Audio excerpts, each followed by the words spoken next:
Hindi siguro naman. Hindi niya gustong tumira kami sa kanilang bahay, di ba? Sa isip ko pa lang. Nanggigigil na ako. Kitang-kita ang pakainis ng manugang. Teka lang, makano kaya ang kikitain pak ibinenta? Yang bahay ni mama. Sabi nila, tumaas daw ang presyong lupa sa lugar na yan. Hindi lang siya nagigigil sa ideya na baka makikisama. Ako sa bahay na binili kong buong yaman ko para sa kanila matapos mamatay ang asawa ko. Kundi nagpaplano na siyang kunin ang natitirang ari-arian ko.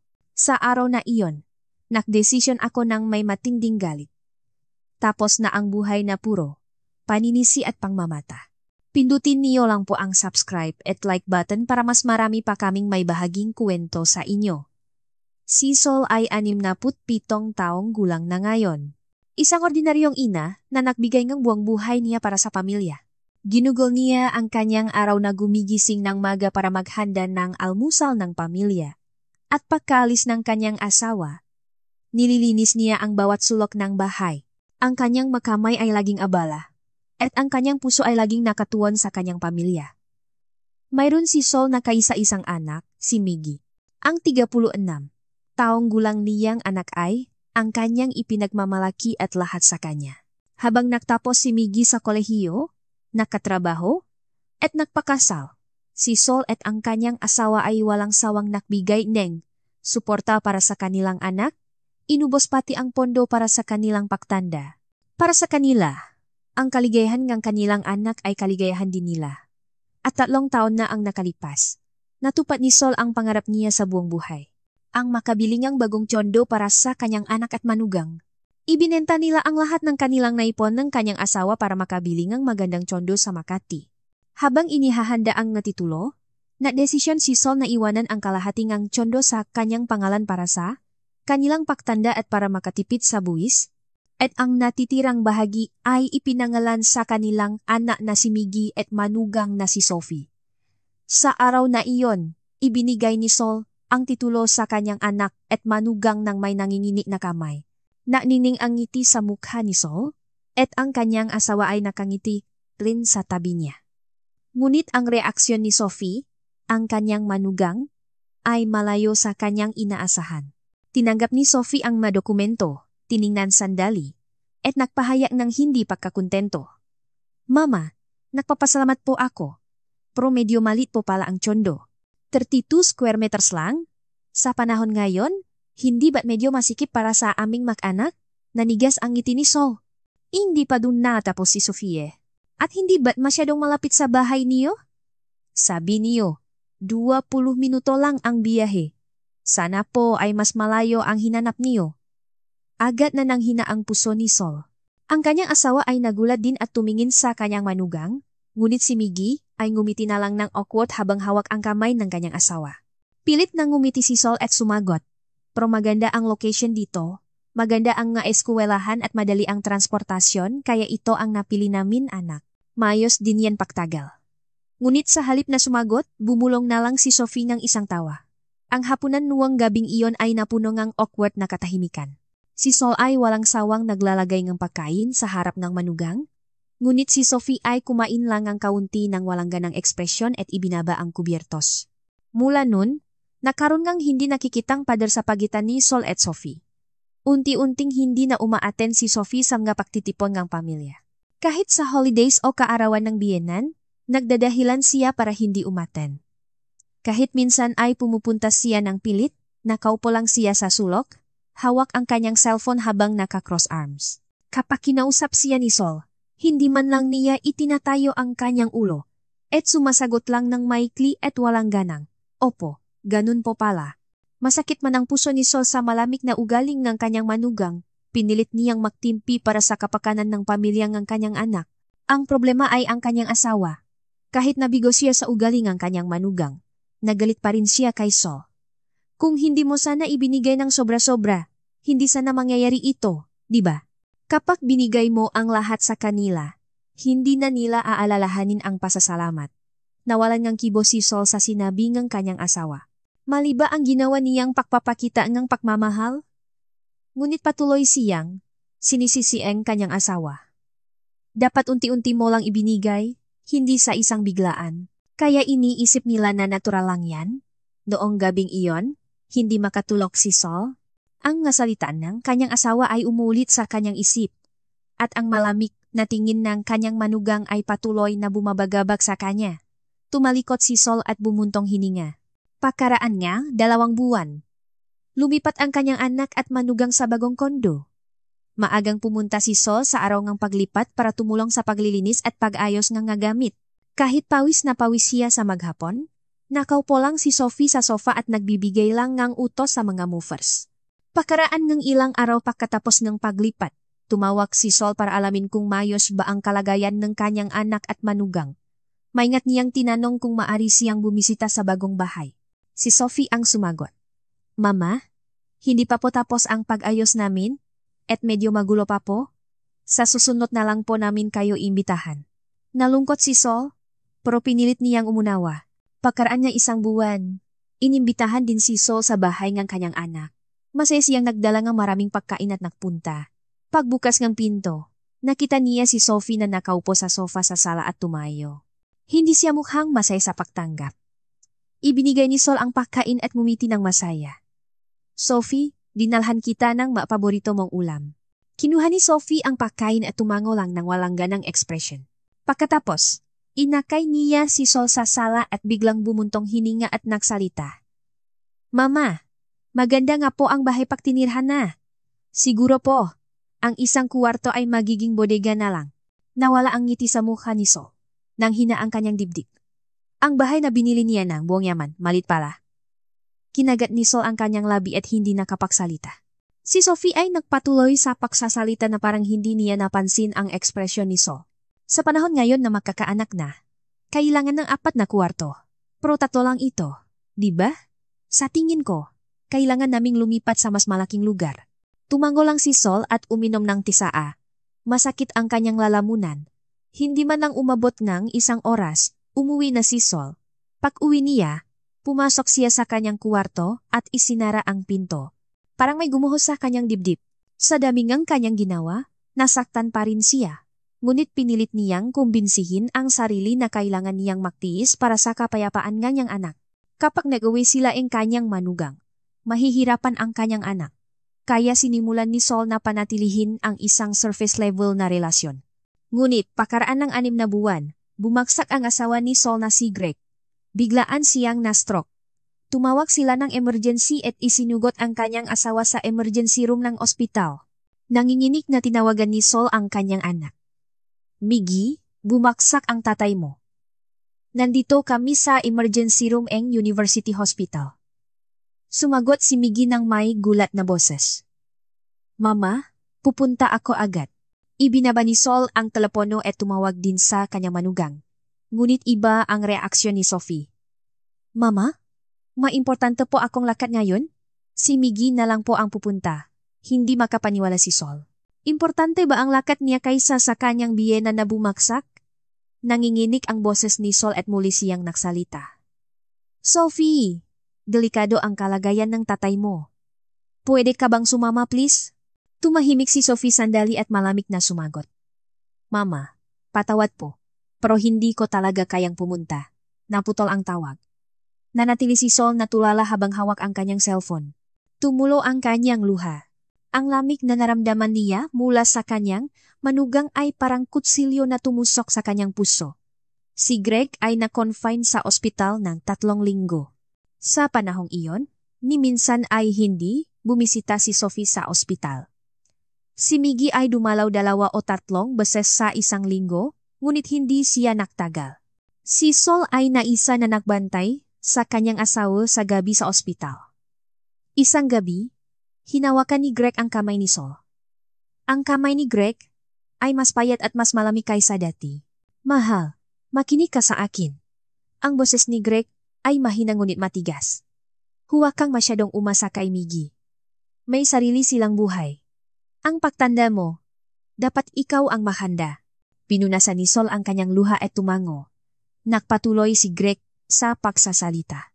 Ang bahay, yung naiwan na nakapangalan sa iyo, huwag na huwag mong bibitawan. Iyan ang huling proteksyon mo. Naramdaman ni Sol ang sinabi ng kanyang asawa, ngunit inisip na lang niya na ito ay mga salita ng pag-alo. Ngunit si Greg ay seryoso. Gusto niyang maging independent si Sol. Pakaraan ng discharge ni Greg, hindi pa rin siya tuluyang gumaling. Kailangan niyang magpagaling sa bahay. Habang inaalagaan ni Sol ang kanyang asawa, lumalaki naman ang kanyang pakabigo sa kanyang anak at manugang. Hindi mapakali ang puso ni Sol. Ang lamig ng kanyang manugang at ang kawalan ng malasakit ng kanyang anak ay nakiwan ng malalim na sugat sa puso ni Sol. Noong gabing iyon, matapos matulog ang kanyang asawa, umupo si Sol mag-isa sa sala. Nakatingin siya sa madilim na langit sa labas ng bintana at nalunod siya sa malalim na pag-isip. Ano kaya ang kahulugan ng lahat ng sakripisyo na ibinigay niya para sa kanyang anak at manugang? Naalala ni Sol ang malamig na tingin ng kanyang manugang at ang kawalang pananagutan ng kanyang anak. At ang masalita na paulit-ulit na sinabi nga ang kanyang asawa ay isa-isang tumusok sa kanyang puso. 2 buwan na ang nakalipas mula nang umuwi si Greg, ngunit hindi pa rin bumabawi ang kanyang kalusugan. Sa halip, unti-unting lumalala ang kanyang sakit. Kailangan ni Greg na nakahiga lang sa kamabuang araw. At si Sol ay walang tigil na nag-alaga sa kanya gabit araw. Pagbibigay ng gamot, paghahanda ng pagkain, at pagpupunas ng katawan, mabilis na lumipas ang nga araw ni Sol nang walang pahinga. Paulit-ulit na tinatawagan ni Sol si Miggy para ipaalam na hindi maganda ang kalagayan ng kanyang ama. Sa bawat tawa, sumasagot si Miggy ng may pag-aalala, ngunit bihira siyang umuwi. Minsan lang sa isang linggo, at 30 minuto lang siyang nagpapakita ng mukha at umaalis. Si Sophie ay hindi man lang bumisita. Sa unang linggo, nagdahilan siya na may trangkaso siya. Sa susunod naman, abala sa trabaho. At sa sumunod pa, masama ang pakiramdam niya. Sa bawat tawa ni Sol sa kanyang manugang, sumisikip ang kanyang dibdib. Ngunit pilit niyang itinatago ito para sa kanyang anak. Isang araw, bumisita si Miggy ng mag-isa sa bahay pakaraan ng mahabang panahon. Nahanda si Sol ng paboritong pagkain ng kanyang anak dahil sa tuwa. Habang kumakain si Miggy sa lamesa, nakatingin lang siya sa kanyang cellphone. Maingat na nagsalita si Sol habang itinuturo ang silit ng kanyang asawa. Miggy, hindi na maganda ang kalagayan ng tatay mo, anak. Pumasok ka man lang at tingnan mo siya bago ka umalis. Tumango lang si Miggy habang hindi pa rin tumitingin sa kanyang cellphone. Pagkatapos kumain, pumasok si Miggy sa silit ng kanyang ama at wala pang 10 minuto, lumabas na siya. Nagdala si Sol ng sa at tinanong ang kanyang anak. Anong napag-usapan niyong tatay mo, anak? Uminom si Miggy ng saa at tumingin kay Sol. May iba siyang intensyon sa kanyang mga mata. Mama, medyo mahirap din po ang kalagayan namin ngayon. Baka po malaki ang gastos niyo sa ospital ni Papa, di ba? Nakaramdam si Sol ng kakaiba, ngunit tapat siyang sumagot. Oo, hindi maliit ang gastos sa ospital. Pero mas importante ang kalusugan ng tatay mo, kaya wala tayong magagawa, di ba? Nag-alinlangan si Miggy sandali at nagsimulang magsalita. Mama, ang ibig ko pong sabihin, kapag namatay po si Papa, luma na rin po yung bahay at mahirap na rin po sigurong panatilihin ang bahay na yan. Bakit hindi niyo na lang po ibenta at lumipat sa isang maliit na upahan? Hindi makapaniwala si Sol sa narinig. Kapag namatay habang buhay pa ang kanyang asawa at ibenta ang bahay, iyan ba ang dapat sabihin ng isang anak? Ibinaba ni Sol ang tasaa sa lamesa at kinagat ang kanyang labi. Miggy, anong pinagsasasabi mo? Buhay pa ang tatay mo, at dito tayo tumira sa buong buhay natin. Nagpanik si Miggy at kinawayan ang kanyang kamay. Hindi po yun, Mama. Nag-aalala lang po ako na mahihirapan po kayong mag-isa sa pagpapanatiling ng bahay. Malaki po ang gasto sa pagpapanatili, di ba? Agad na naunawaan ni Sol ang tunay, nakahulugan sa likod ng magasalita ng kanyang anak. Ang balak nila ay kunin pati ang natitirang ari-arian ni Sol kapag namatay ang kanyang asawa. May umukol sa dibdib ni Sol, ngunit mahinahon siyang sumagot. Huwag kang mag-alala. Dito ako titira sa bahay na to. Paano ko alisin ang bahay na punong-puno ng alaala kasama ng tatay mo? Hindi na nakapagsalita si Miggy at umalis agad. Narinig ni Sol ang pagsara ng pinto at umupo sa sofa. Parang nawalan siya ng lakas sa buong katawan. Nun lang niya lubos na naunawaan na tama ang kanyang asawa. Pagkaraan ng 1 buwan, mabilis na lumala ang sakit ng kanyang asawa. Maingat na sinabi ng doktor na wala na siyang matagal na panahon. Tinawagan ni Sol ang kanyang anak. At sa pagkakataong ito, dumating si Miggy kasama si Sophie sa ospital. Ngunit si Sophie ay tumigil sa harap ngang pinto ngang silid. Ibinaba niya ang kanyang mas at tumingin sa loop ngang silid at umupo na lang sa upuan sa pasilyo. Lumabas si Sol at nagsalita kay Sophie. Sophie, pumasok ka at tingnan mo ang mukha ngang tatay mo. Umiling si Sophie at tinaboy ang kanyang kamay. Mama, nasusuka po ako sa amoy ng ospital.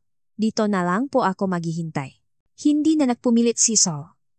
Alam niyang wala ring kabuluhan. Umupo si Miggy sa tabing kanyang ama at hinawakan ang kanyang kamay. Ngunit wala pang 15 minuto, umalis na siya patungo sa pasilyo kung nasaan si Sophie. Hinaplos ni Sol ang payat na kamay nga, kanyang asawa at umiyak. Huminga si Greg ng mabagal at tumingin kay Sol. Hindi siya nakapagsalita, ngunit ang kanyang nga mata ay nagsasabi nga. Mahigpit na hinawakan ni Sol ang kamay ng kanyang asawa at bumulong. Mahal, alam ko na. Tama ka sa lahat. Ngayon ko lang naintindihan.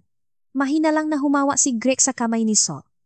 At nung gabing iyon, tahimik na ipinikit ni Greg ang kanyang nga mata. Umiyak si Sol at tinawag ang pangalan ng kanyang asawa, ngunit hindi na siya bumalik. Ang funeral home ay napuno nga bisita. Dahil sa makoneksyon na binuo ni Greg sa buong buhay niya, maraming tao ang dumating. Si Sol ay nanatili sa tabingang kanyang asawa bilang chief mourner. Si Miggy at Sophie ay nakasuot ng morning clothes at tinanggap ang mga bisita. Umupo si Sol sa isang sulok ng silid para magpahinga sandali. Noon niya narinig ang mahinang pag-usap ni Miggy at Sophie sa pasilyo. Kahit halo-halo ang bulungan ng mga bisita, malinaw na narinig ito ni Sol. Tinapik ni Sophie ang braso ni Miggy at bumulong. Magkano raw ang insurance money? Maingat na sumagot si Miggy sa mahinang boses habang tumitingin sa paligid. Hindi ko alam ang eksaktong halaga. Pero siguro malaki. Muling nagtanong si Sophie. Kung ganun, nakapangalan pa rin kay mama yung bahay, di ba? Tumango si Miggy at nagsalita. Oo. Pero masyadong malaki para kay mama na mag-isa lang. Pausapan ko na lang yan sa susunod. Nanigas ang buong katawan ni Sol habang naririnig ang kanilang pausap. Parang may nasusunog sa kanyang dibdib. Nasa funeral home pa sila. At hindi patapos ang libing. Pero nag-usap na sila tungkol sa mana. Mahigpit na hinawakan ni Sol ang kanyang kamay at yumuko. Tumulo ang kanyang luha, ngunit hindi siya umiyak ng malakas. Kinagat lang ni Sol ang kanyang labi at nilamon ang galit at kawalang saysay. 3 araw ang inabot ng libing. Sa huling araw, habang inihahanda ang coffee na ilagay sa hearse para dalhin sa krematorium, lumapit si Sophie kay Sol at hinawakan ang kanyang kamay na parang akbayan. Mama, siguro po, mag-isa na lang kayo ngayon at malulungkot po kayo, di ba? Ang boses ni Sophie ay parang nag-aalala, ngunit alam ni Sol ang tunay na kahulugan sa likod ng salita. Ito ay isang pilit na pahiwatig na hindi. Dapat siya manatili sa malaking bahay ng mag-isa at kailangan niyang ibigay ang natitirang ari-arian. Hindi binitawan ni Sol ang kamay ni Sophie at malamig lang na tumango. Ngumiti si Sophie nang may pagkakontento at pumalik sa tabi ni Miggy. Pagkatapos ng cremation at inilagay ang abungang kanyang asawa sa columbarium, umuwi si Sol.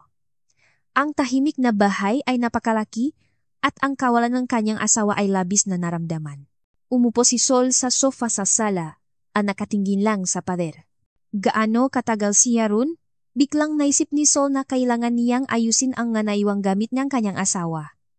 Pumasok siya sa study room at binuksan ang drawer ng lamesa ng kanyang asawa. May lumang notebook, fountain pen, at isang maliit na kahon na kahoy. Kinuha ni Sol ang kahon at binuksan ang takip. Sa loob ay may mga bagay na mahalaga sa kanyang asawa. May lumang litrato, masulat na isinulat ni Sol, at ilang calling card. Tiningnan ni Sol ang bawat calling card. Karamihan ay magadating kasamahan o clients ng kanyang asawa. Ngunit may isa na nakakuha ang atensyon ni Sol. Isang calling card na nakasulat na Chairman Ricardo Rick de la Cruz. Sa likod ng calling card ay may sulat kamay ng kanyang asawa na, humingi ng tulong, siguraduhin mo.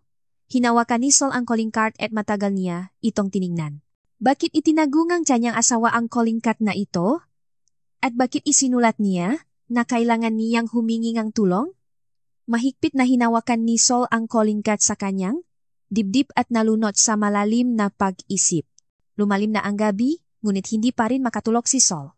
Ang lahat ng uringang pag-isip ay umikot sa kanyang ulo. Ang pagtataksil ng kanyang anak at manugang, ang huling habiling ng kanyang asawa, at ang kolingkat sa kanyang kamay.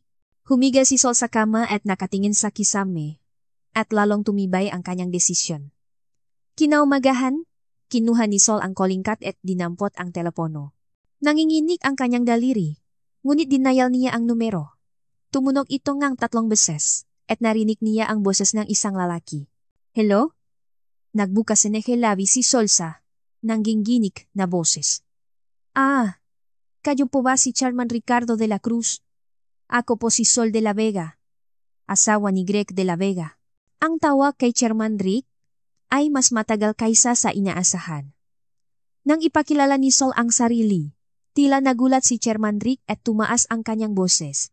Ipinahayag niya ang kanyang taos-pusong pakikiramay dahil hindi niya narinig ang balitang pagkamatay ng kanyang asawa. Sinabi ni Chairman Rick na malaking tulong ang ibinigay ng asawa ni Sol sa kanya nung nakaroon siya ng problema sa negosyo. Sinabi niya na hindi niya makakalimutan ang utang na loob na iyon at tutulungan niya ang asawa ni Greg sa anumang kailangan niya. Naramdaman ni Sol ang sinseridad ni Chairman Rick. Ang paggalang sa kanyang asawa ay naramdaman sa kanyang boses. Maingat na nag-alok si Sol ng isang pakpupulong at masayang tinanggap ni Chairman Rick. Na-schedule sila ang pakpupulong pakaraan ng 2 araw sa hotel lounge sa lungsod, pakbabaeng telepono, na natiling tulala si Sol. Ngayon, alam na niya kung bakit iniwan ng kanyang asawa ang kolingkat na iyon. Alam ng kanyang asawa na si Sol ay mag-iisa pagkatapos niyang mawala. At nahanda siya ng isang tao na tutulong sa kanya. Kinagabihan, bumisita si Miggy at Sophie sa bahay. Sinabi nila na nag-alala sila kay Mama, ngunit alam ni Sol ang tunay nilang intensyon. Inakay ni Sol ang dalawa sa sala at pumasok sa kusina para maghanda ng saa. Habang nagtitimpla ng saa, nakinig si Sol sa boses ng dalawa mula sa sala. Akala nila ay nasa kusina si Sol kaya mahina silang nag-usap. Ngunit bahagyang nakabukas ang pinto sa pagitan ng kusina at sala, kaya malinaw na narinig ang pag-usap. Nagreklamo si Sophie sa irritable na boses. Hindi siguro naman. Hindi niya gustong tumira kami sa kanilang bahay. Diba? Sa isip ko pa lang, nanggigigil na ako. Pinakalma ni Miggy ang kanyang asawa. Huwag kang maalala. Ilang beses ko nang sinabi kay Mama na mas maganda kung maisa na lang siya. Maintindihan din niya yan. Nangingini ang kamay ni Sol na may hawa na tasang tasaa. Tumuno ng malakas ang paktamang tasa, ngunit hindi sila nakapansin. Naramdaman ni Sol ang matining sakit sa kanyang dibdib at sumandal sa pader ng kusina. Muling narinig ang boses ni Sophie. Teka lang, makano kaya ang kikitain pak ibinenta yang bahay ni Mama? Sabi nila, tumaas daw ang presyo ang lupa sa lugar na yan. Sumagot si Miggy sa mahinang boses. Siguro, nga 7 milyon. Pak lumipat si Mama sa inuupahan, kailangan nating hawakan ang natitirang pera. Ayaw na ni Sol na marinig pa. Inilagay niya ang saa sa isang tray at lumabas sa sala. Mabilis silang tumigil sa pag-usap at nakunwari na normal lang ang lahat. Ibinaba ni Sol ang saa na parang walang nangyari at may bahagyang ngiti sa kanyang labi. Inumin niyo na yan bago lumamig. Kinuha ni Miggy at Sophie ang tsaa at nakpasalamat. Tiningnan ni Sol ang kanilang mga mukha ng matagal. Ngayon, wala na siyang nakikitang galit o kalungkutan sa mga mata ni Sol. Ang naroon lang ay isang malamig at matibay na desisyon. Umalis din agad ang 2 pakaraan ng 30 minuto. Kumawi si Sol hanggang sa pinto. Pakasara ang pinto, nawala ang ngiti sa mukha ni Sol. Pakaraan ng 2 araw. Dumating si Sol sa hotel lounge kung saan sila nakita. Si Chairman Rick ay naghihintay na. Siya ay nasa kalagitnaan ng pulos. Nakasuot ng mayos na suit at may maamon na mukha. Nang makita niya si Sol, tumayo agad si Chairman Rick at nagbigay ng malalim na pakbati. Sol, isang karangalan na makita kita. Talaga namang nalungkot ako nang marinig ko ang balita tungkol sa pagpanaw ng iyong asawa. Ang sinseridad ni Chairman Rick ay nakapapagaan sa look ni Sol. Umupo silang dalawa at si Chairman Rick ang unang nak-order ng kape. Pagkatapos ng maikling small talk, maingat na inilabas ni Sol ang pagkain ng kanyang pagpupulong. Sinimulan ni Sol ang kwento sa pagbiling ng tsondo para sa kanyang anak at manugang. At unti-unti niyang ipinaliwanag kung paano siya tinrato, kung ano ang sinabi nila sa funeral home ng kanyang asawa, at kung ano ang narinig niya nung nakaraang gabi. Tahimik na nakinig si Chairman Rick sa kwento ni Sol at tumango paminsan-minsan. Matapos marinig ang buong kwento, bumuntong hininga si Chairman Rick. Uminom siyang kape at tumingin kay Sol. Sol, hindi ako eksperto sa batas, pero may alam ako sa real estate. Dinala mo ba ang titulong Chondo? Kinuha ni Sol ang sobre mula sa kanyang bag at ibinigay kay Chairman Rick. Inayos ni Chairman Rick ang kanyang salamin at maingat na tiningnan ang nga dokumento. Tumigil ang kanyang mamata sa isang bahagi at dahan-dahan siyang tumango at tumingin kay Sol. Sol, tingnan mo ito. Kalahating ang share ay sa iyo, di ba? Tumango si Sol. Ipinagpatuloy ni Chairman Rick ang kanyang paliwanag habang itinuturo ang dokumento. Ang share na ito ay napakahalaga. Sa magkauna na ari-arian, ang may-ari ng share ay may karapatang ibenta ang kanyang bahagi. At kung tatanggi ang ibang may-ari na bilhin ito, maari silang humiling ng auction ng buong ari-arian sa pamamagitan ng korte. Pinilit ni Sol na unawain ang sinabi ni Chairman Rick. Mas pinadali pa ni Chairman Rick ang paliwanag. Sa madaling salita, kung idineklara mo na ibebenta mo ang iyong share at hindi ito bilhin ng iyong anak at manugang, ang buong Chondo ay maaring ibenta sa auction ng korte, at sa gayon, kailangan umalis ang iyong anak at manugang sa Chondo. Nalaki ang mata ni Sol. Hindi niya alam na ang share niya ay may ganitong kalaking kapangyarihan. Ibinaba ni Chairman Rick ang tasang kape at maingat na nagtanong. Sol, ano ang gusto mong gawin? Nag-alinlangan si Sol sandali. Ngunit malinaw na naalala niya ang pag-usap na narinig niya noong nakaraang gabi. Ang sinabing kanyang manugang na nanggigigil siya na makasama si Sol? Ang sinabing kanyang anak na kailangan nilang hawakan ang ari-arian ni Mama? Mahigpit na kinagat ni Sol ang kanyang labi at tiningnan si Chairman Rick. Chairman, gusto ko pong ibenta ang Chondo na yun. Kung paanong gusto nila akong paalisin. Gusto ko rin po silang palayasin sa kalsada. Nagulat si Chairman Rick sa matigas na boses ni Sol, ngunit agad niyang naunawaan. Tumango siya at nagsalita. Naintindihan ko, Sol, ipapakilala ko sa iyo ang isang mahusay na abogado at isang real estate broker. Kailangan nating gawin ito ng maingat. Si Sol at Chairman Rick ay nagtagal ngang higit sa 2 oras, nakplano ngang detalye. Handa si Chairman Rick na gamitin ang lahat ng kanyang connection para tulungan si Sol. Labis na nagpapasalamat si Sol sa tulong ni Chairman Rick. Pakaraan ng ilang araw, napunta si Sol sa law office na inirekomenda ni Chairman Rick. Ang kababaeng, abogado na nasa kalagitnaan, NG 40 segundo ay may, kaumadot matalas ng presyong. Muli si Sol na nagpaliwanag ng kanyang sitwasyon, at maingat na kinuha ng abogado ang notes. Sol, legally, possible po yan. Ngunit dahil ito ay pamilya, baka mahirapan po kayo emotionally. Matigas na umiling si Sol. Ayos lang po. Handa na po ang puso ko. Tumingin ang abogado sa mga mata ni Sol at tumango. Inayos niya ang nga dokumento at ipinaliwanag ang masusunod na hakbang. Una, opisyal na ipaalam ang intensyon ni Sol na ibenta ang kanyang share at kung hindi gamitin ng kanyang anak at manugang ang kanilang right to first refusal, mari itong ibenta sa isang third party o humiling ang auction. Paglabas ni Sol sa law office, huminga siya ng malalim. Tumawid na siya sa tulay na walang balikan. Ngunit wala siyang pinagsisisihan. Sa halip, naramdaman niya ang ginhawa sa kanyang dibdib. Sa mga sumunod na araw, nakipagpulong si Sol kina Chairman Rick at sa abogado at gumawa sila nga detalyadong plano. Nagdesisyon siyang ayusin din ang kanyang bahay na tinitirhan at iba pang ari-arian. Naghahanda si Sol para sa kanyang pangalawang buhay. Ikinonekta din ni Chairman Rick si Sol sa isang financial expert. Nagtanong si Sol kung paano pamahalaan ang perang matatanggap niya pagkatapos mayos ang kanyang ari-arian. Nagbigay payo ang expert tungkol sa ligtas na pamumuhunan at pahahanda para sa pagtanda. Nagulat si Sol na kaya niyang gumawa ng maraming desisyon ng mag-isa. Halos 1 buwan ang lumipas. Sa panahong iyon, hindi tumawag si Sol kay Miggy. Hindi rin tumawag ang kanyang anak sa kanyang ina. Nagpapasalamat si Sol sa katahimikan na iyon. Hindi na siya naabala sa pagpapatuloy ng plano. Sa wakas, tapos na ang lahat ng paghahanda. Nagbigay ng huling kumpirmasyon ang abogado kay Sol. Mahigpit na hinawakan ni Sol ang nanginginig na kamay habang pumirma sa dokumento. Ngayon, sa loop ng ilang araw, opisyal na ipapadala ang notifikasyon sa kanyang anak at manugang. Umalis si Sol sa law office at umupo sa isang bench sa kalapit na parke. Malamig ang simoy ng hangin, ngunit hindi ito ininda ni Sol. Tumingin siya sa langit at nakita ang sikat ng araw sa pagitan ng maulap. Mahal, tama ang ginagawa ko, di ba? Tahimik na bumulong si Sol sa langit. Ang hangin ay humihip sa buhok ni Sol. Parang sumasagot ang kanyang asawa. Ipinikit ni Sol ang kanyang mata at huminga ng malalim.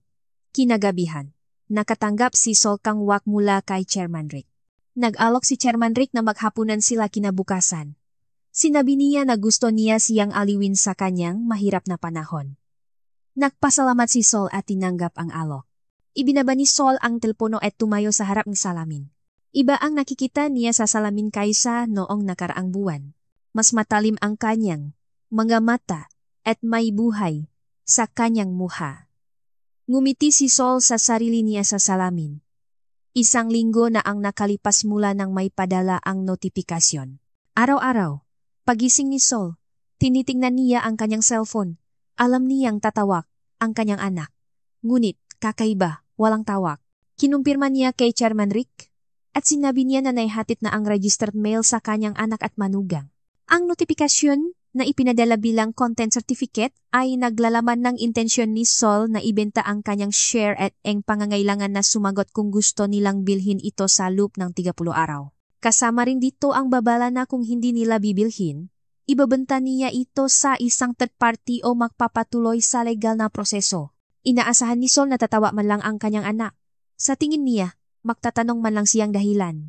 Ngunit, lumipas ang 2 araw at 4 na araw, wala pa ring tawag mula kay Miggy. Ngumiti si Sol nang may kapaitan. Hindi sineseryoso ng kanyang anak ang babalang ng kanyang ina. Samantala, inilabas na rin ni Sol ang kanyang bahay na tinitirhan para ibenta. Ang bahay na binuo niya kasama ng kanyang asawa sa buong buhay nila. Ngunit ngayon, mas maraming sakit kaysa sa alaala.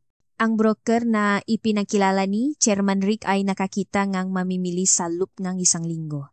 Medyo mas mababa sa presyong merkado, ngunit masayang tinanggap ni Sol. Inayos ni Sol ang bahay at kinuha lang ang kailangan niya. Naramdaman niya ang kaligayahan habang tinitingnan niya ang bagay na naipon niya sa mahabang panahon. Ang litrato kanyang anak noong bata pa at ang litratong paglalakbay nila ng kanyang asawa ay napuno sa isang kahon. Hinaplos ni Sol ang litrato at matagal siyang nakaupo. Madalas bumibisita si Chairman Rick para tulungan si Sol sa pag-ayos ng bahay. Tumulong siya sa paglilipat ng mabibigat na gamit at paghihiwalay ng maitatapon at itatago. Tahimik na nagtrabaho si Chairman Rick at nagpapasalamat si Sol sa kanyang pag-alala. Isang gabi, habang naayos ng gagamit, tinanong ni Chairman Rick si Sol na pagod na. Sol, ano ang plano mo sa buhay mo ngayon? Mayroon ka bang maplano? Nag-isip si Sol sandali at sumagot. Sa tutulang, nag-aral ako ni Poterinung. Bata pa ako. Sobrang nag-enjoy ako nun. Gusto kong gawin ulit. Nagningning ang ngiti sa mukha ni Chairman Rick. Magandang ideya yan. May alam akong nga maliliit na komersyal na gusali na perpekto para sa workshop. Gusto mo bang tingnan natin? Tumango si Sol. Ang kanyang puso ay tumibok ng mabilis. Naramdaman niya ang excitement ng isang bagong simula. Pakaraan niyang ilang araw, tumingin sila sa lugar ng workshop kasama si Chairman Rick. Isang 2 palapak na gusali na matatagpuan sa isang tahimik na kalye sa residential area. Ang unang palapak ay perpekto para sa isang malaking workshop at ang ikalawang palapak ay maring gamitin bilang isang maliit na exhibit area at lounge. Maganda ang sikat ng araw at malinis ang hangin. Nagustuhan agad ito ni Sol. Kinausap ni Chairman Rick ang may-ari at nakipag-ayos sa mga tuntunin ng lease at agad na nagdesisyon si Sol. Sa sandaling pumirma siya sa lease agreement at nakbigay ng deposit, naramdaman ni Sol na nagsisimula ang isang bagong buhay. Habang naghahanda ng workshop, unti-unting dinala ni Sol ang kailangan niyang kagamitan. Bumili siya ng gulong ng pottery, kiln, work table, at iba pang kasangkapan. Ipinakilala ni Chairman Rick si Sol sa isang interior designer at inayos nila ang espasyo ayon sa task ni Sol. Isang araw, habang nag-ayos ng workshop, may isang batang babae na nagtatrabaho sa katabing gusali ang bumisita. Siya ay nasa early 30s at nagpakilala siya ng may masayang ngiti. Hello! Ako po si Cheska. Nakpapatagbong isang malit na gallery sa tabi. Gusto ko lang po kayong batiin dahil kakalipat niyo lang. Masayang sinalubong ni Sol si Cheska. Tiningnan ni Cheska ang workshop ni Sol at humanga. Wow! Pottery workshop po pala. Mahilig din po ako sa crafts. Maaari po ba akong madalas bumisita? Nagustuhan ni Sol ang masiglang enerhiya ni Cheska. Agad silang naging magkaibigan at nagsimulang tulungan ni Cheska si Sol sa paghahanda ng workshop. Magaling si Cheska sa social media marketing at tinuruan niya si Sol kung paano ay promote ang kanyang manggagawa online. Ate Sol, sobrang effective po ang pagpopromote sa Instagram at YouTube ngayon. Tutulungan ko po kayo. Sa simula, kakaiba ito para kay Sol. Ngunit dahil sa sigasik ni Cheska, unti-unti siyang natuto. Kinunan ni Cheska ang video ang proseso ang paggawa ni Sol. At maganda niyang in-edit ang mga larawan ng mga natapos na gawa at in-upload online. Araw na iyon para pangalanan ang workshop. Matagal na nag-isip si Sol. Si Chairman Rick at Cheska ay tumulong din sa pag-isip ng pangalan. Biglang lumabas sa bibig ni Sol ang isang salita. Sariling sikap. Ano sa tingin niyo? Ang ibig sabihin ay tumayo sa sariling paa. Dahan-dahang tumango si Chairman Rick. Magaling. Talagang magandang pangalan. Perpektong ipinapahaya ang bagong simula ni Sol. Pumalakpak si Cheska at sumang-ayon. Kaya. Ang workshop ni Sol ay nakuha ang pangalang sariling sikap. Masayang nag-alok si Cheska na ay design ang magandang signig ng workshop. Isang araw. Habang abala sa paghahanda ng workshop, tumunok ang cellphone ni Sol. Si Miggy. Naalinlangan si Sol sandali at sinagot ang tawag. Mama, ako to. Bigla kaming nakakuha ng notifikasyon. Anong ibig sabihin nito? Ang boses ni Miggy ay puno ng pakalito. Mahinahong sumagot si Sol. Iyon ang sinasabi. Inaayos ko ang share ko. At kung bibilhin niyo, bilhin niyo. Kung hindi, gagamit ako ang ibang paraan. Nakmamadaling nagsalita si Miggy. Mama, anong paraan gagamitin namin para bilhin yun? Bakit kayo nakakaganyan bigla? Malamig na sumagot si Sol. Miggy, naalala mo pa ba nung sinabi niyo na ibenta ko ang bahay at lumipat sa inupahan? Alam mo ba kung gaano kasakit ang naramdaman ko nun? Sa kabilang linya, narinig lang ang pahinga ni Miggy. Nagpatuloy si Sol sa pagsasalita. Mabubuhay na ako sa sarili kong buhay. Hindi na ako asa sa inyo at huwag na rin kayong umasa sa akin. Ibinaba ni Sol ang telepono. Nanginginig ang kanyang kamay. Ngunit wala siyang pinagsisihan. Tinapik ni Chairman Rick ang balikat ni Sol sa tabi niya. Pakaraan ng ilang araw. Bumisita si Sophie sa workshop. Nakasuot si Sol na workclothes at umikot ang gulong na puteri.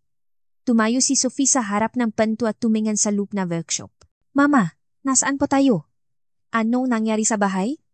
Itinigil ni Sol ang gulong at tumingin kay Sophie. Ang mukha ni Sophie ay maputla. Ito ang lugar na titirhan ko ngayon. Bakit ka pumunta? Lumapit si Sophie at nagsalita.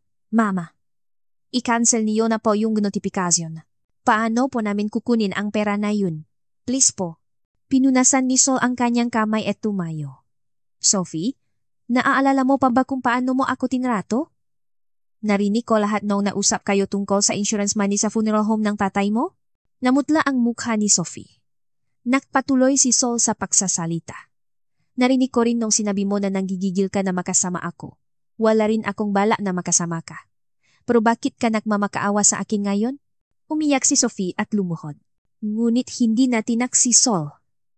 Bumaba si Cheska mula sa ikalawang palapak at pinanot ang sitwasyon. Mama, nakamali po ako. Hindi na po ako gagawang ganun ulit. Umiling si Sol at bumalik sa work table. Huli na ang lahat. Kausapin mo ang abogado. Wala na akong dapat pag-usapan sa inyo. Matagal na nagmakaawa si Sophie, ngunit matigas si Sol. Sa huli, umalis si Sophie sa workshop habang umiyak. Ang tunangang paksarangang pinto ay malakas na narinig. Itinigil ni Sol ang kanyang kamay na umikot sa gulong. Sumikip ang kanyang dibdib. Ang desperado mukha ni Sophie ay patuloy na bumabagaba sa kanya. Ngunit umiling si Sol at nasimulang magtrabaho ulit. Noong gabing iyon, hindi makatulog si Sol. Nakahiga siya sa kama at nakatingin sa kisame. At ang lahat ng uri ng pag-iisip ay umikot sa kanyang ulo. Ang sinabi ni Sophie na nautang ang kanyang anak ay patuloy na bumabagabag sa kanya. Alam din ni Sol na nakakatakot ang mga loan sharks. Kinaumagahan, mas maaga si Sol na pumunta sa workshop kaysa sa karaniwan. Inisip niya na kapag nag-focus siya sa trabaho, mawawala ang kanyang pag-aalala. Ngunit kahit nagtatrabaho siya, hindi mapakali ang kanyang puso. Ang mukha ng kanyang anak ay patuloy na bumabagabag sa kanya. Nagtrabaho siya hanggang hapon nang hindi man lang kumain ng tanghalian. Gumagawa si Sol ng isang malaking fasa. Mabilis niyang ginamit ang kanyang kamay at hinubok ang luwat. Ngunit biglang lumabo ang kanyang paningin. Itinigil ni Sol ang gulong at hinawakan ang kanyang noo. Malakas ang pagkahilo. Sumikip ang kanyang hininga at dumaloy ang malamig na pawis sa kanyang likod. Sinubukan ni Sol na tumayo, ngunit nawalan ng lakas ang kanyang gabinti. Aray! Bumaksak si Sol sa sahig. Unti-unting lumiit ang kanyang paningin at narinig niya ang tunog ng whistle sa kanyang tainga. Sinubukan ni Sol na hawakan ang work table, ngunit nadulas ang kanyang kamay. At nawalan siya ng malay. Gaano katagal siya ron? Nang magmulat si Sol ang kanyang nga mata, nakita niya ang puting kisame. Hindi pamilyar na lugar. Pakikot ng kanyang ulo, nakita niya ang IV drip. Ospital pala. Sol, gising ka na. Narinig niya ang isang pamilyar na boses. Si Chairman Rick pala. Nakaupo siya sa upuan sa tabi ng kama. Puno ngang pag-alala ang kanyang mukha. Chairman, paano ako? Mahina na tanong ni Sol. Hinawakan ni Chairman Rick ang kamay ni Sol. Dumaan si Cheska sa workshop at nakita kaniyang nakahiga. Tumawag siya ng emergency at dinala ka sa ospital. Dahan-dahang naalala ni Sol ang pagkahilo, ang masikip na hininga. Kumuha si Chairman Rick ng tubig at inilapit sa bibig ni Sol. Paparating na ang doktor. Magpahinga ka muna. Uminom si Sol ng kaunting tubig at muling ipinikit ang kanyang nga mata. Mabigat ang kanyang buong katawan. Pakaraan ng ilang sandali, pumasok ang doktor, isang babaeng doktor na nasa kalagitnaan ng 40S. Gising na kayo, pasyen. Lumabas na ang resulta ng test. Tiningnan ng doktor ang chart at nagpaliwanag, mayroon kayong malalang high blood pressure. Ang blood pressure ni Sol ay tumaas sa mapanganib na antas. At kung hindi ito alagaan, mari itong humantong sa cerebral hemorrhage o myocardial infarction. Nakaroon po ba kayo ng maraming stress kamakailan? Sobrang delikado po para sa isang taong may ganitong high blood pressure na mag-offer work. Tumango lang si Sol sa halip na sumagot. Sinabi ng doktor na kailangan niyang ma-confine sa ospital ngang ilang araw. Kailangan niyang bawasan ang blood pressure sa pamamagitan ng gamot at kailangan niyang magpahinga ng lubusan. Pagkalis ng doktor, umupo si Chairman Rick sa tabi ni Sol. Maingat siyang nagtanong. Sol, may nangyari ba? Mukhang hindi maganda ang kulay mo nitong nga nakaraang araw. Nag-alinlangan si Sol sandali at ikinuwento ang pakbisita ni Sophie. Ang pag-utang ng kanyang anak at ang pakluhot ng kanyang manugang. Tahimik na nakinig si Chairman Rick. Nag-alala ka pala ng sobra tungkol doon. Ang boses ni Chairman Rick ay malumanay. Tumulo ang luha sa mga mata ni Sol. Chairman, masyado ba akong naging malami? Pero anak ko pa rin siya. Mahigpit na hinawakan ni Chairman Rick ang kamay ni Sol. Hindi, Sol. Tama ang ginagawa mo. Ngunit, parang masyado mong sinasarili ang lahat, pinunasan ni Sol ang kanyang luha. Matagal na hindi nagsalita si Chairman Rick at hinawakan lang ang kamay ni Sol. Nagpagaling si Sol sa ospital sa loob ng 1 linggo.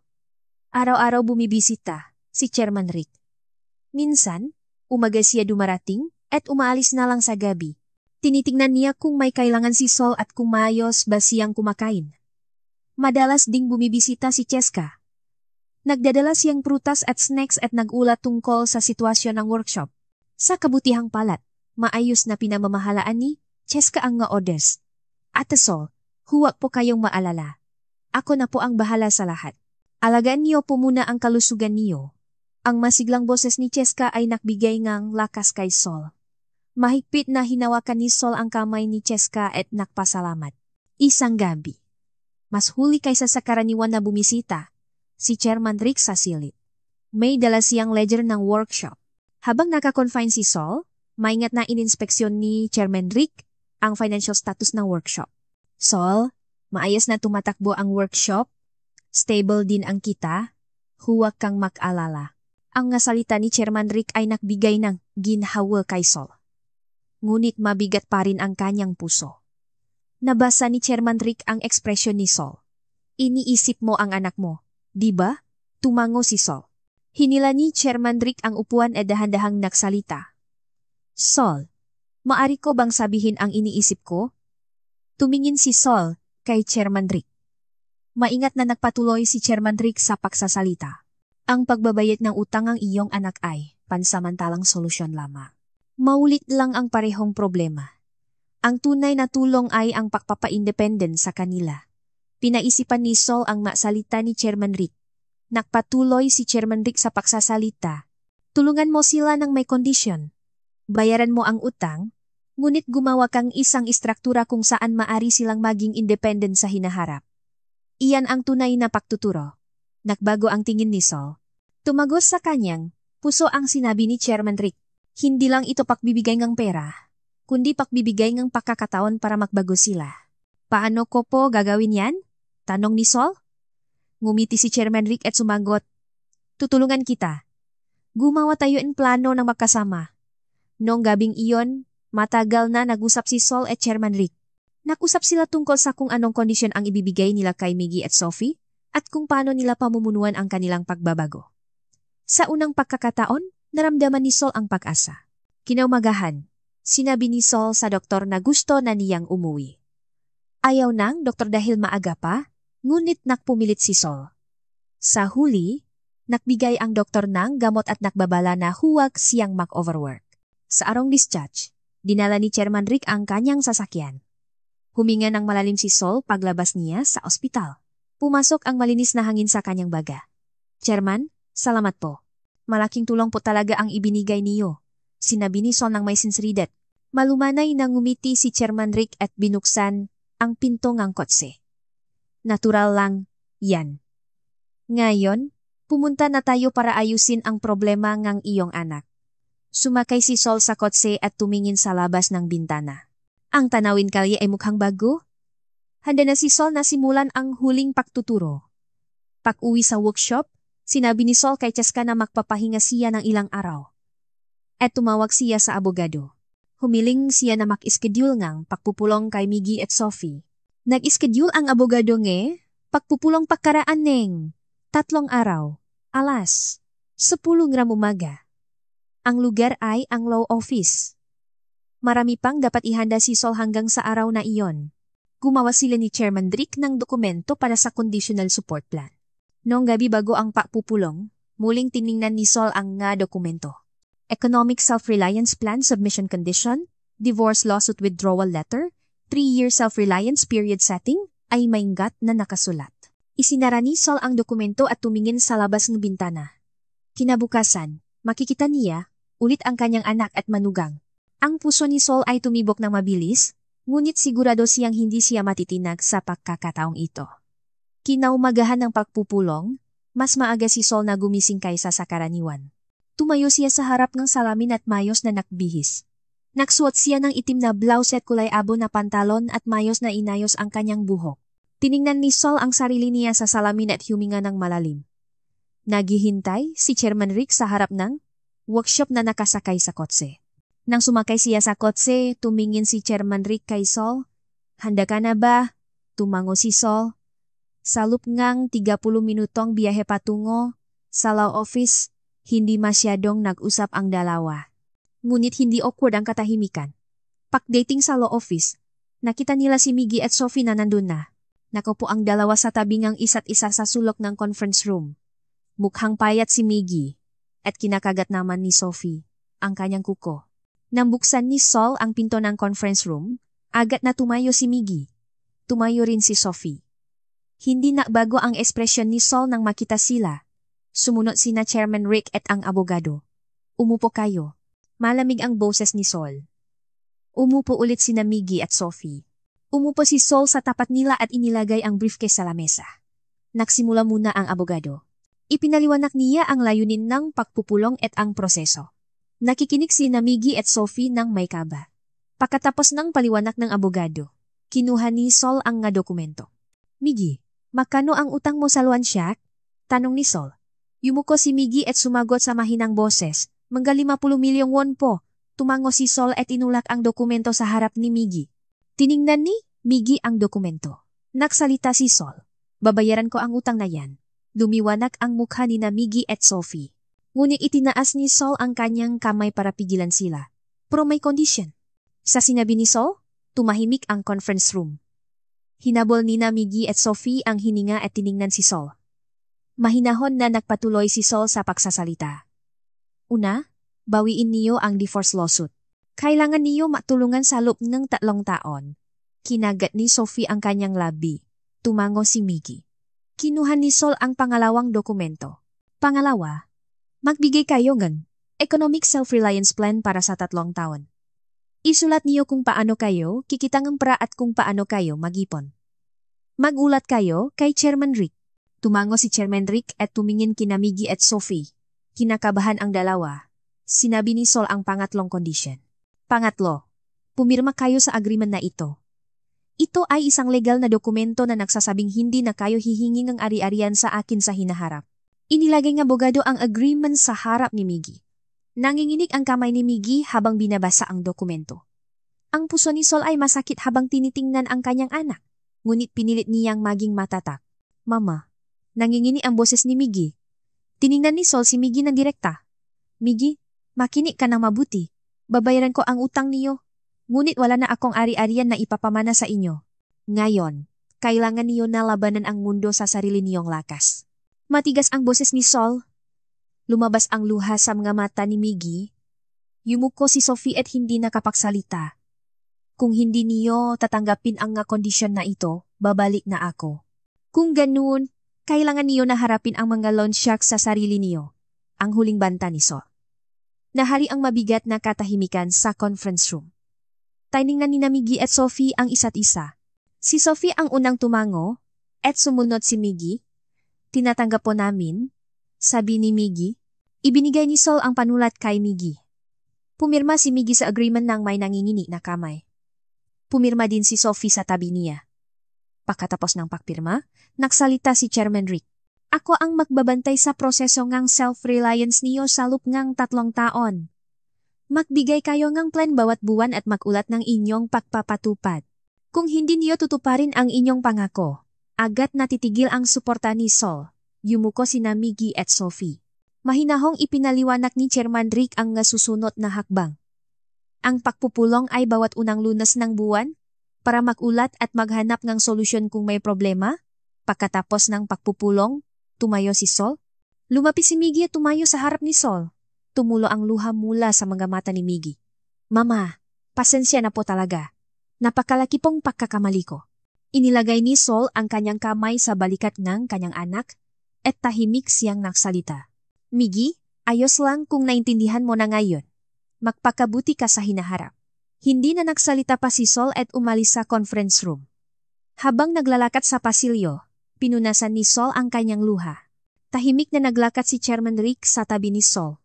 Pakaraan ng 2 araw, personal na nakipagpulong si Chairman Rick sa loan shark. Ginawa niyang lamsum ang pagbabayad ng utang ni Miggy gamit ang perang ibinigay ni Sol. Kinuhang loan shark ang pera at pinunit ang promissory note at ibinigay kay Chairman Rick. Tumawag si Chairman Rick kay Miggy. Ipinahayag niya ang balita na nabayaran na ang utang. Narinig ang higbi ni Miggy sa kabilang linya. Salamat po. Maraming salamat po. Matagal na umiyak si Miggy habang hawak ang telepono. Umiyak din si Sophie sa tabi niya. Nun lang naramdaman ng dalawa ang ginhawa na may pag-asa pa sa buhay. Ngunit, ang ginhawa ay panandalian lang dahil ngayon pa lang nagsisimula ang lahat. Sinimulan ni na Miggy at Sophie na isulat ang Economic Self-Reliance Plan. Nakaupo sila sa harap ng blankong papel at hindi nila alam kung ano ang gagawin. Binuksan ni Miggy ang job search website at nahanap ng trabaho. Dahil sa kanyang edad at karanasan, hindi marami ang pagpipilian. Mahigpit ang kompetisyon para sa magagandang trabaho at naging hadlang ang kawalan ni Miggy ng trabaho. Nag-apply siya sa dosa-dosa ng lugar sa loob ngang 1 linggo. Ngunit wala man lang tawag para sa interview. Lalo siyang kinabahan. Ganito rin ang nangyari kay Sophie. Bawat gabi, nag-usap sila at nag-aalala. Kailangan nating babaan ang ating mga standards. Si Sophie ang unang nagsalita. Tumango si Miggy. Hindi na sila pwedeng maging maarte. Mula kinabukasan, nag-apply si Miggy sa mga kainan, convenience stores at pabrika. Nag-apply din si Sophie sa mga grocery stores, cafes at kainan. Pagkaraan ng ilang araw, nakatanggap si Miggy ng tawag. Inalok siyang maging kitchen assistant sa isang lokal na Filipino restaurant. Agad na tinanggap ni Miggy ng walang pag-aalinlangan. Hindi man malaki ang sweldo, importante na maksimula. Nakatanggap din si Sophie ng acceptance letter bilang cashier sa isang malaking supermarket.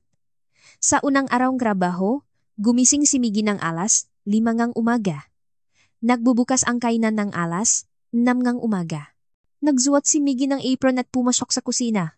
Ang head chef ay isang 50s na lalaki na mukhang matapang.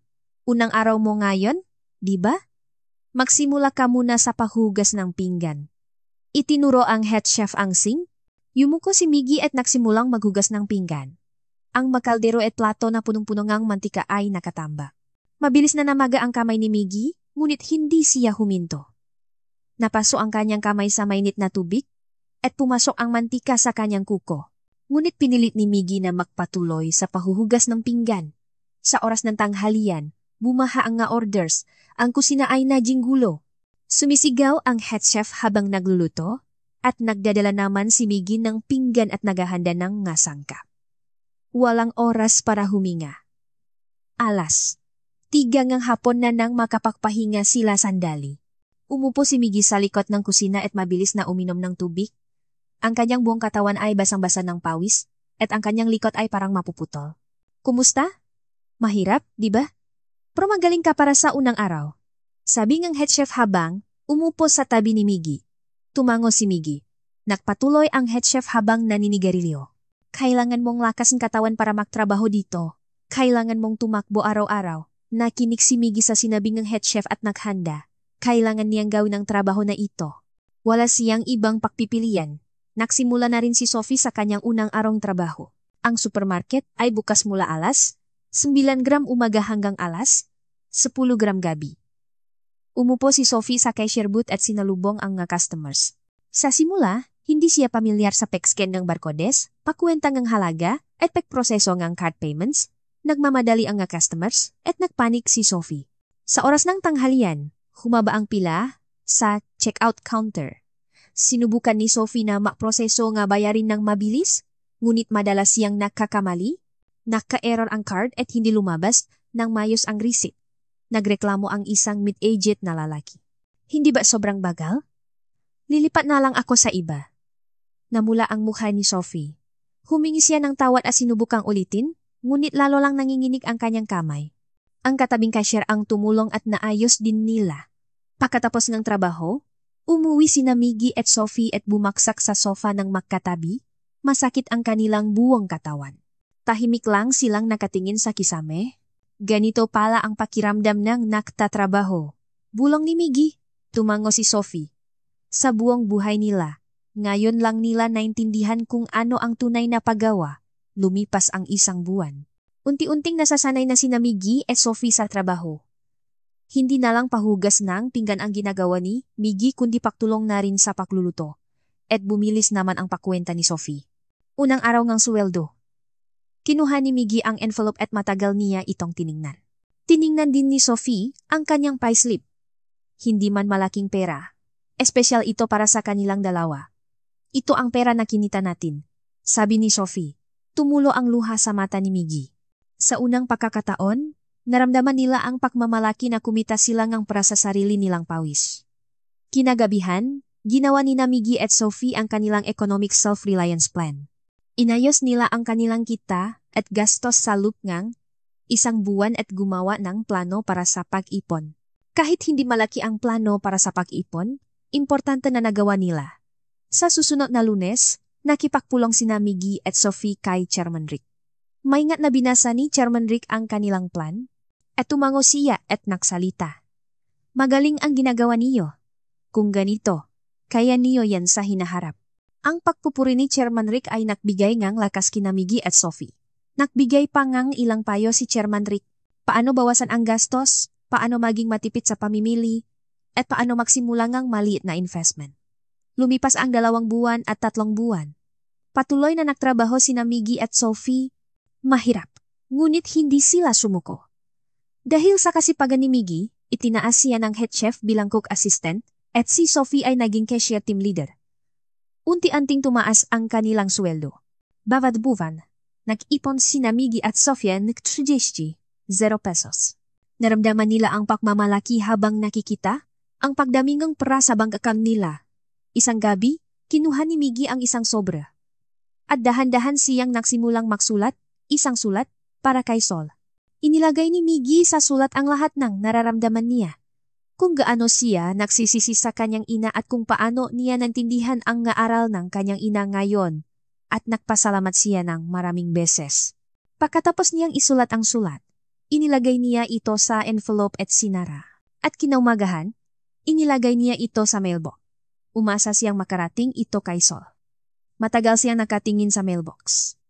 Pagkaraan ng 1 linggo, natanggap ni Sol ang sulat ni Miggy sa workshop. Umiyak si Sol habang binabasa ang sulat. Naramdaman niyang nagbabago ang kanyang anak. Hinawakan ni Sol ang sulat sa kanyang dibdib at tumango. Lumipas ang 3 taon na parang ilog ang panahon. Sa panahong iyon, araw-araw na nagtrabaho sina Miggy at Sophie. Gumising sila ng maaga at nagtrabaho hanggang gabi para mag-ipon ng pera. Ang buhay nila na nagsimula sa isang maliit na upahan ay unti-unting nagbabago. Nagtagal si Miggy ng 3 taon sa kusina ng kainan. Sa simula, pahuhugas lang ng pinggan ang ginawa niya.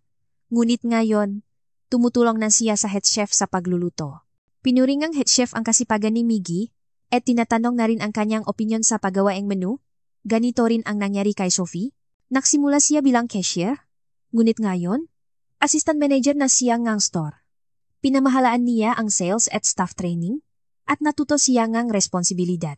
Bawat buwan, inilalagay ngang 2.5 kanilang sweldo sa savings. Unti-unting dumami ang pera sa bank account nila.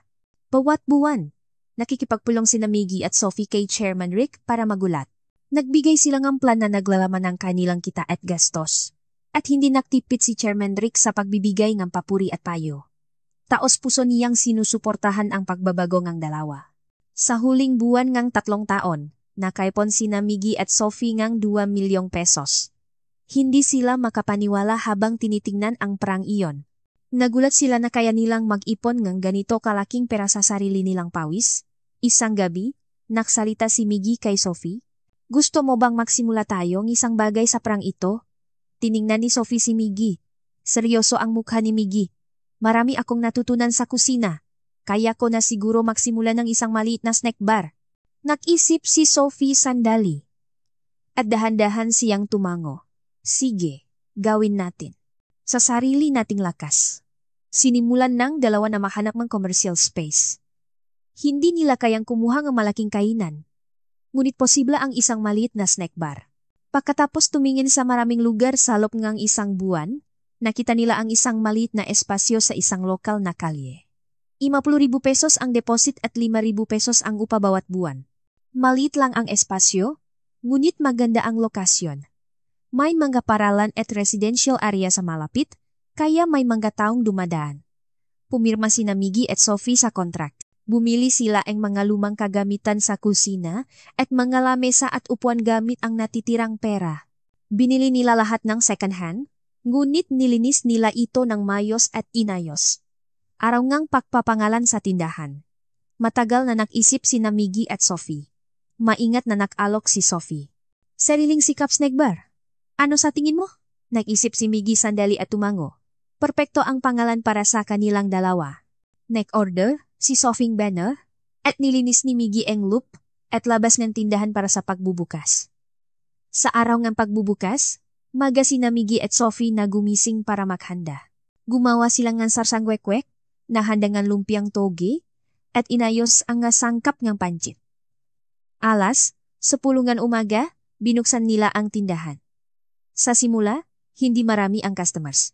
3 o 4 na group lang ang dumarating bawat araw.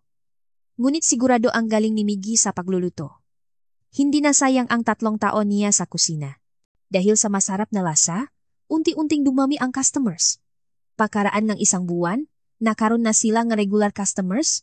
Madalas dumadaan ang mga estudyante sa malapit at madalas ding bumibisita ang nga residente. Masayang sinalubong ni Sophie ang nga customers at masipak na nagluto si Miggy sa kusina, patuloy na tumaas ang sales. Sa simula, wala pa itong 10,000 pesos bawat araw, ngunit pakaraan ng kalahating taon, lumampas na ito sa 20,000 pesos. Pakaraan ng isang taon, kumita na sila ng higit sa 30,000 pesos. Muling ipinuhunan ni Miggy at Sophie ang kinita nilang pera sa tindahan. Bumili sila nga magong kagamitan sa kusina at nagdagdag ng menu. Gumawa si Miggy ng mabagong recipes at inirehistro ni Sophie ang tindahan sa delivery app. Nagsimula na ring dumarating ang mga delivery orders. Ang sariling Sikap Snack Bar ay naging isang sikat na kainan sa lugar. May ma-review sa social media at bumibisita na rin ang mga bloggers. Abala sina Miggy at Sophie, ngunit masaya sila. Isang linggo ngang hapon, isinara ni Miggy at Sophie ang tindahan at nagpunta sa isang lugar. May dala silang bag na punong pakain na inihanda nila ng mayos. Ang lugar na pinuntahan nila ay ang sariling Sikap Workshop ni Sol. Mas malaki ang workshop kaysa noong 3 taon na ang nakalipas. May 3 bagong gusali, sa tabi ng orihinal na gusali, at mukhang bago at nangninging ang sinadj, nakasulat doon na sariling Sikap Arts and Crafts Education Center. Pagbukas ni Miggy ang pinto, naramdaman niya ang pamilyar na amoy ng luwat. Sa unang palapak, maraming babae ang nakaupo sa harap ng gulong at nagtatrabaho. Lahat sila ay nasa pagitan ng 40 at 70. Bumaba si Cheska mula sa ikalawang palapak at nakita sina Miggy at Sophie. Ay Miggy! Sophie! Nandiyan pala kayo. Si Ate Sol ay nasa ikalawang palapak. Umakyat sina Miggy at Sophie sa ikalawang palapak. Nakaupo si Sol sa tabing ng bintana at gumagawa ng isang maliit na tasa. Ang sikat ng araw ay tumatama sa tabi ni Sol. Si Sol ay mukhang mas kalmado at mas masaya kaysa noong 3 taon na ang nakalipas. Mama, maingat na tawag ni Miggy. Itinaas ni Sol ang kanyang ulo at tiningnan ang kanyang anak. At ngumiti siya nang masaya at pinunasan ang kanyang kamay. Nandiyan pala kayo, umupo kayo. Umupo sina Miggy at Sophie sa harap ni Sol. Kinuha ni Sophie ang bag at nagsalita. Mama, ito po ang pagkain na ginawa namin sa tindahan. Tikman niyo po. Sa loob ng bag ay may pancit, kwek-kwek, at lumpiang togi. Tiningnan ni Sol ang pagkain at tumango. Kayo ang gumawa nito? Salamat. Kumuha si Sol ng isang pancit at kumain. Kinakabahan sina Miggy at Sophie habang nakatingin kay Sol. Dahan-dahang ngumuya si Sol at tinikman ang lasa. Masarap. Miggy, hindi ko alam na magaling ka pala magluto. Lumiwanag ang mukha ni Miggy. Sobrang saya niya sa isang papuri mula kay Sol. Uminom sila ng saa at nag-usap. Nakuwento sina Miggy at Sophie tungkol sa pagpapatakbong tindahan at nakuwento naman si Sol tungkol sa pagpapalawak ng workshop. Ang pag-usap ay dumaloy ng natural at hindi nawawala ang tawanan. Naramdaman ni Sol na tuluyan nang nagbago ang kanyang anak at manugang. Iba na ang kanilang mata at ang kanilang pananalita. Higit sa lahat nagbago ang relasyon ng dalawa. Kitang-kita ang kanilang pagtitiwala at paggalang sa isa't isa. Maingat na nagsalita si Miggy. Mama, salamat po talaga. Kung hindi po dahil sa inyo, hindi po kami abot dito. Umiling si Sol at ngumiti. Kayo ang gumawa niyan. Wala akong ginawa. Umiyak si Sofia at nagsalita. Mama, pasensya na po talaga ako. At salamat po, hinawakan ni Sol ang kamay ni Sophie. Hindi na kailangan pa ang maraming salita. Ang lahat ay napatawad na at nagaling na. Biglang narinig ang boses ni Chairman Rick mula sa unang palapa. Lumiwanag ang mukha ni Sol. Umakyat si Chairman Rick sa hagdan at nakita sina Miggy at Sophie. Ay, nandiyan pala kayo. Mayos ba ang tindahan? Tumayo sina Miggy at Sophie at bumati.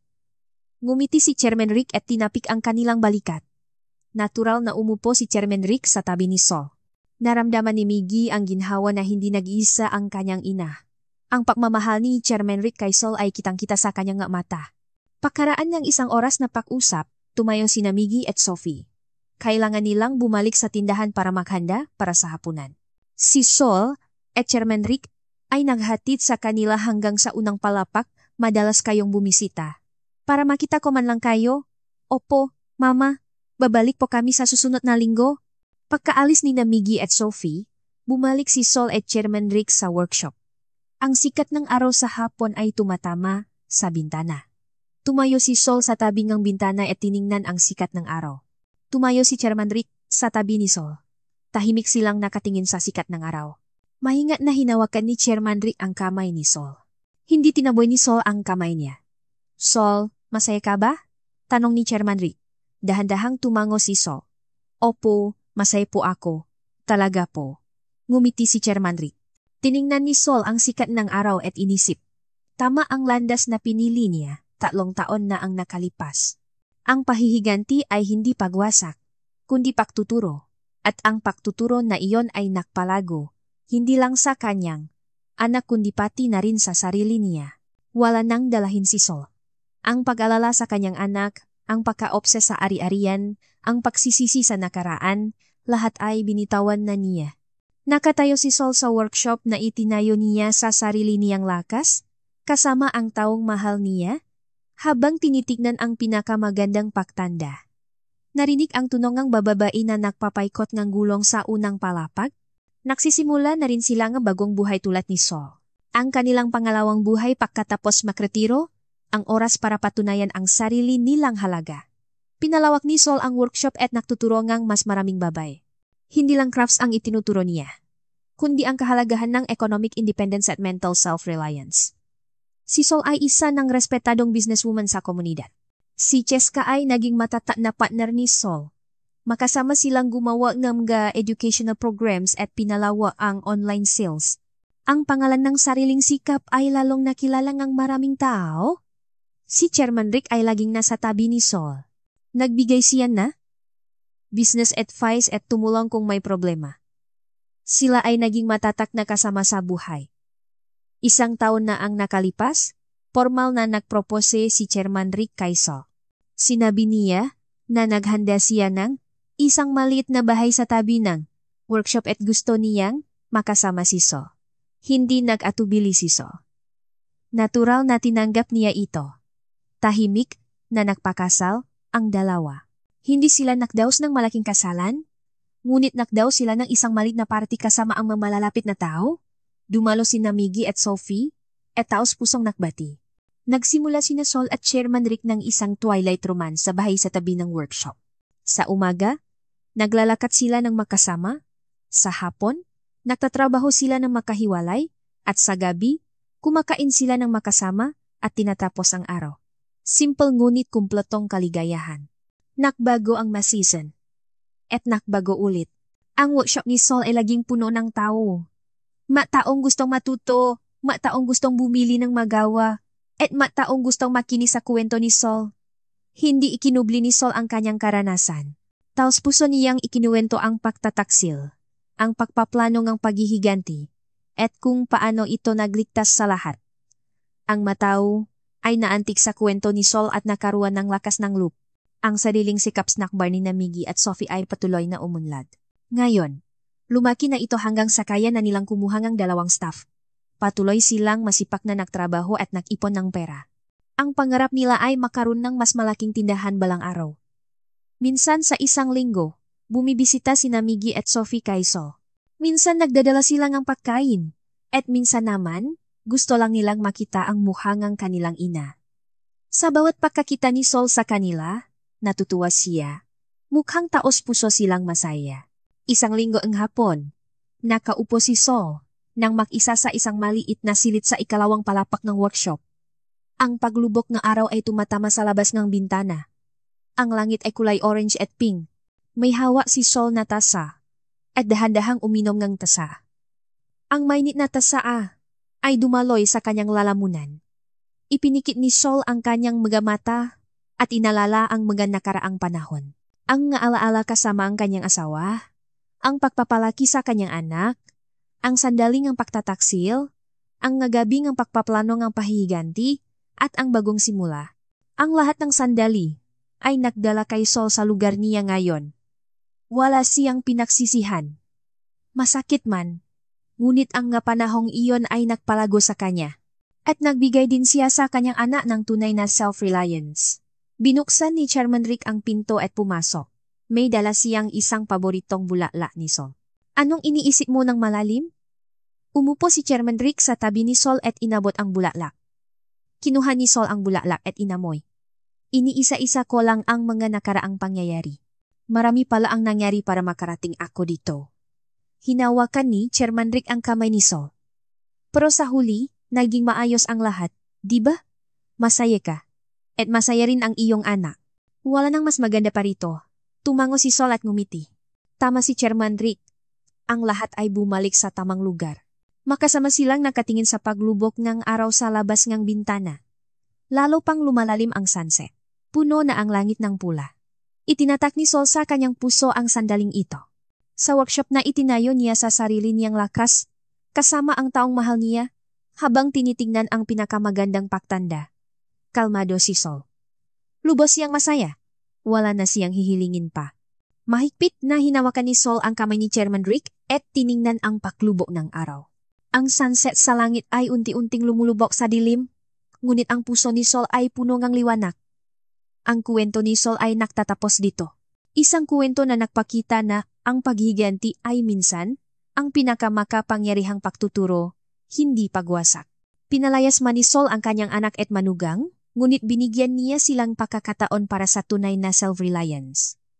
Ang magtrabaho, magpawis para kumitang pera, at maunawaan ang halagang paggawa. At nagbago rin si Sol.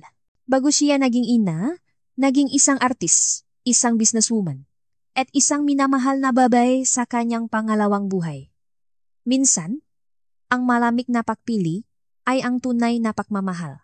Ang pagtuturo sa kanila na tumayo sa sarili nilang paa kaysa sa patuloy na pagbibigay ay marahil ang tunay na papel ng magulang. Sana maalala niyo na may lakas tayong lahat na tumindig sa sarili nating paa tulad ng sariling sikap workshop ni Sol. Kung may nakinig sa kwento hanggang sa huli, mag-iwan lang po ang comment na nakinig ako. Maraming salamat po.